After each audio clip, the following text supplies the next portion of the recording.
ទូ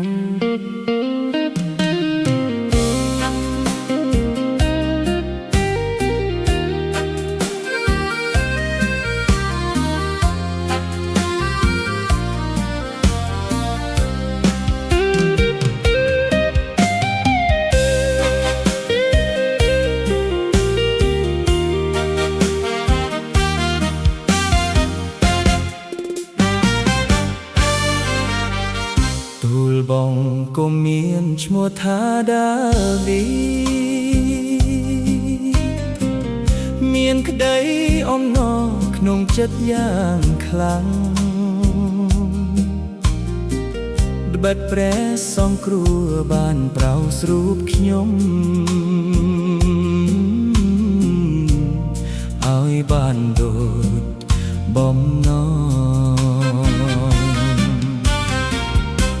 ក៏ដុតមាសលើក្បាលទូលព្រះបង្គំគឺជាព្រះគុណដែលទ្រង់ផ្ដល់ឲ្យសេរីល្អទ្រង់ស្មានមិនដល់ឡើយគឺជាទ្រង់ហើយតាំងខ្ញុំជាស្ដេចខ្ញុំคล้ายជាស្ដេចដោយទុកចិត្តត្រង់ទុកចិត្តព្រះអង្គបង្កើតផែនដីទ្រង់ទតមើលមនុស្សពីសួគ៌ាល័យអ្នកស្រឡាញ់ឬស្អប់ក្តីក៏ហត់ទ្រង់មិនបានទេ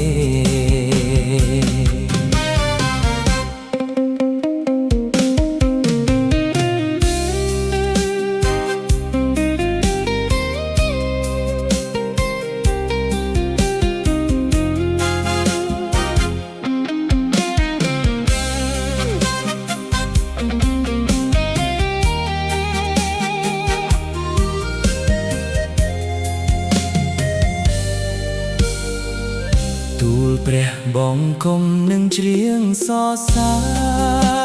រធ្នូត្រង់ទេតាច្បាំងជំនួសខ្ញុំពួកខ្មាំងរត់ទៅដោយគេបង្ខំព្រះនាមព្រះអង្គធំយ៉ាង